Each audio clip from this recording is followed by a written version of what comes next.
Bonjour à toi et bienvenue sur notre podcast The Victorious Woman. Mon prénom c'est Jessie et je suis la fondatrice de La Femme Victorieuse LFV.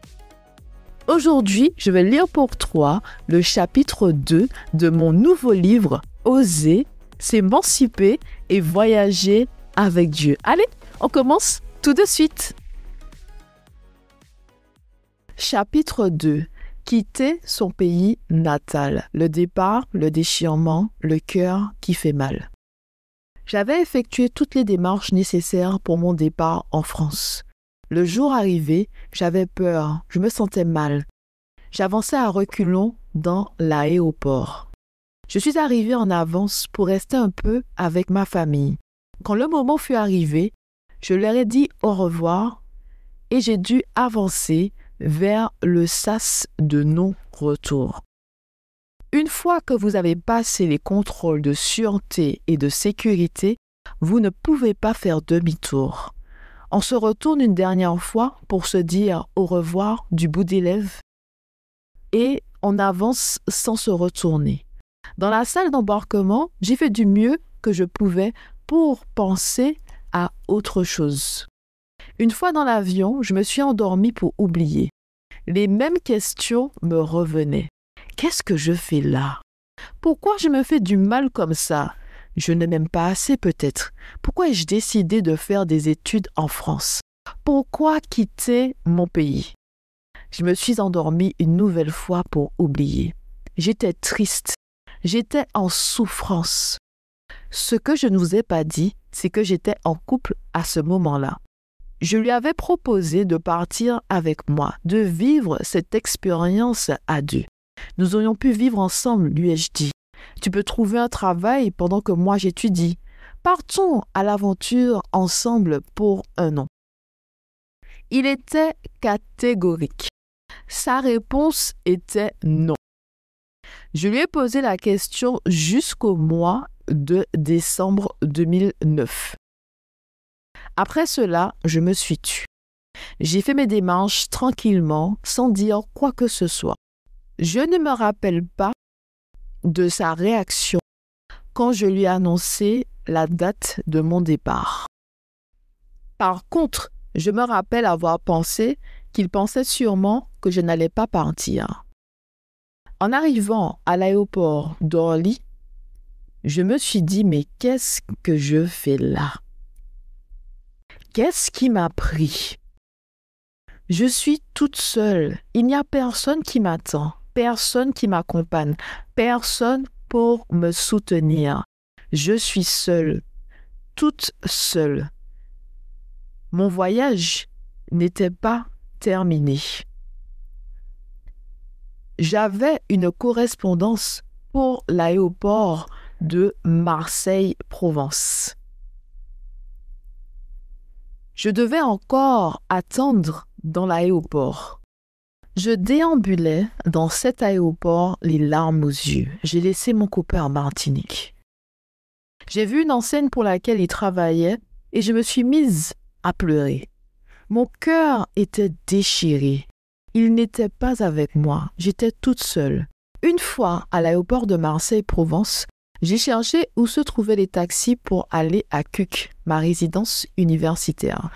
Je suis arrivée 30 minutes avant la fermeture de l'accueil. J'avoue que je n'aurais pas su quoi faire si j'étais arrivée et l'accueil était fermé. Le timing était parfait. Après avoir récupéré les clés, je me suis dirigée toute seule avec ma valise de 23 kilos vers mon bâtiment. Je suis arrivée devant le bâtiment et je me suis rendu compte que ma chambre était au 4e étage et il n'y avait pas d'ascenseur. Par la force de mes bras, j'ai tiré la valise.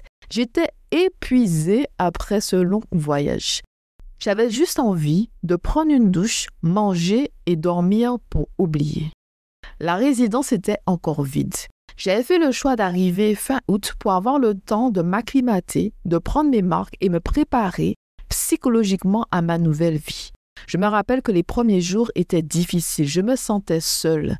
J'avais essayé de parler à des personnes, mais je ne le sentais pas. Au fond de mon cœur, je sentais que la Martinique m'appelait. Rentre, me disait-elle. Tu n'appartiens pas à cette terre. Rentre, ce n'est pas ta place. De la résidence, je voyais que des habitations et des arbres. Il n'y avait pas la mer. Je me sentais tellement mal. Je ne m'étais pas rendu compte de l'importance de la mer dans ma vie. Quand j'étais au collège Tartanson à Fort-de-France, je voyais la mer au loin. Quand j'étais au lycée France-Fanon à Trinité, je pouvais voir la mer. Quand je conduisais en Martinique, c'était facile de voir la mer. J'aimais conduire au bord de la mer, surtout dans le nord Caraïbe. Il y a une vue magnifique de la mer et de la montagne Pelée une fois que vous dépassez le bourg de la commune du Carbet. De plus, je passais beaucoup de temps à la plage. J'aimais aller à la plage, me baigner, lire mes livres et m'endormir sur ma serviette avec le bruit des vagues en fond.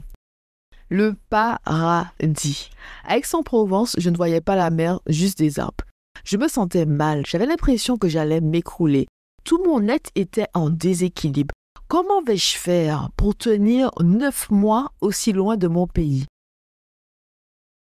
Je n'avais pas encore commencé les cours que j'avais déjà envie de retourner sur les tropiques. Petit à petit, j'ai pris mes marques. J'ai exploré le centre de la ville d'Aix-en-Provence. J'ai exploré les rues.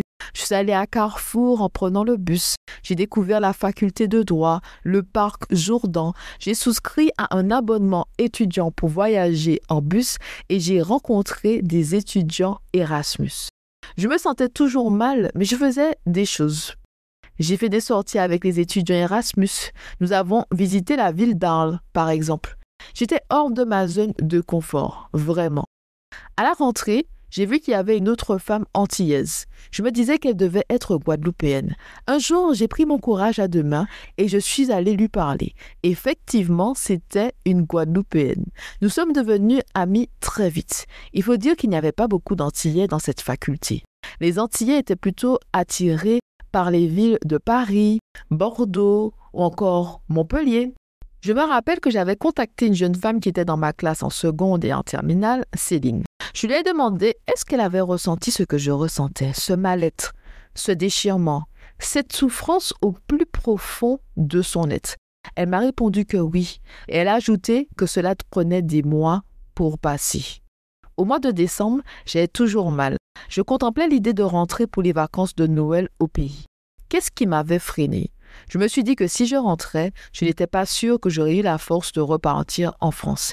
Il valait mieux que je reste à Aix-en-Provence et que je termine ce que j'avais commencé. Je ne pouvais pas rentrer sans mon master en droit des affaires. Je devais rester concentrée sur mon objectif. En plus, je m'étais fait d'autres amis, des étudiants sur mon palier. Nous faisions la cuisine ensemble, nous rigolions dans les couloirs et parfois nous faisions des sorties ensemble dans le centre-ville. Il y avait aussi mon couple favori, un Martiniquais et une Mauricienne. Il y avait Warda, qui venait de la ville de Toulon, une Algérienne de Lyon, j'ai oublié son prénom, une belle Camerounaise, j'ai oublié aussi son prénom, et les jumelles métisses. L'une d'elles parlait bien le créole, mais son accent français m'écorchait les oreilles à l'époque. Je lui disais, si tu parles créole bien. Appuie sur les mots quand tu parles, le créole n'est pas une langue pour bercer les gens. Aujourd'hui, je leur ai dit autre chose. Je leur ai félicité pour parler aussi bien le créole, même si l'accent n'y était pas. Je ne savais pas c'était quoi de grandir loin de son pays d'origine. Moi, je suis née et j'ai grandi en Martinique. Le créole était partout, à la maison, dans les conversations dans la rue et parfois à l'école. Notre identité est forte aux Antilles. Il y a quelque chose qui nous unit tous. Il y a une fierté d'être martiniquaise ou martiniquais. Je n'étais plus toute seule, même si mon cœur me faisait mal.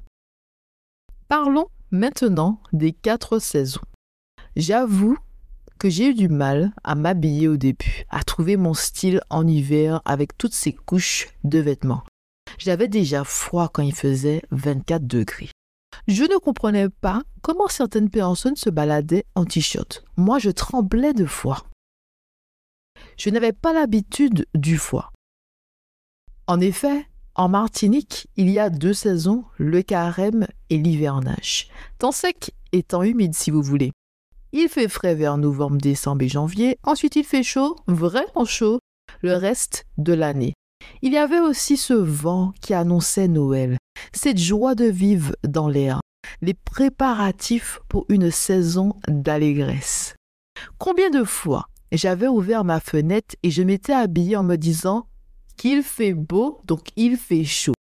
Prête, je descendais les escaliers, j'ouvrais la porte d'entrée et je prenais une claque monumentale le foie. Je remontais tout de suite me changer.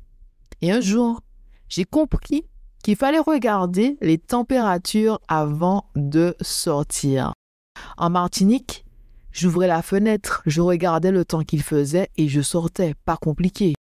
Il y a quelques averses, on attend que cela passe. Le soleil va revenir de toute façon.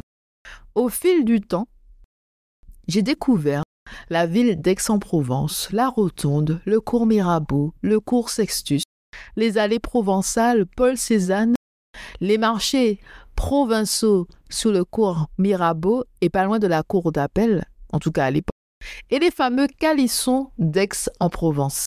Les calissons d'Aix-en-Provence sont des confiseries provençales à base de pâte d'amande, de melon confit et d'écorce d'orange. Le tout recouvert d'un glaçage blanc. Leur forme en losange et leur texture fondante en font une spécialité emblématique d'Aix-en-Provence. Je tombais peu à peu sous le charme de cette ville du sud de la France. C'est tout pour le chapitre 2. Donc moi, je t'invite vraiment à te procurer ce livre sur Amazon. Le lien est dans le descriptif. Dans ce livre, je me dévoile vraiment. Je n'ai pas toujours été cette femme ayant cette foi inébranlable, cette confiance en soi inébranlable, la foi vraiment qui déplace les montagnes, la foi folle. Je n'ai pas toujours été cette femme-là. Je considère que la marche par la foi et non par la vue commence vraiment avec ce voyage à Aix-en-Provence. Donc le livre, je l'ai commencé à ce moment-là, Aix-en-Provence. Et je me dévoile vraiment à travers les pages de ce livre. Mes moments de doute, mes moments de faiblesse, les moments de questionnement où je me dis mais qu'est-ce que Dieu me fait faire là? J'ai l'impression d'être folle, j'ai l'impression de tourner en rond. Tous ces moments où j'ai vraiment dû sauter par la foi et non par la vue, faire confiance à Dieu alors que tu ne sais pas qu'est-ce qui va se passer. L'écriture de ce livre commence quand j'ai 21 ans, je crois, le moment où je pars à Aix-en-Provence, et il se termine à l'âge de 36 ans. Donc c'est vraiment une évolution en fait avec moi à travers mes différents voyages.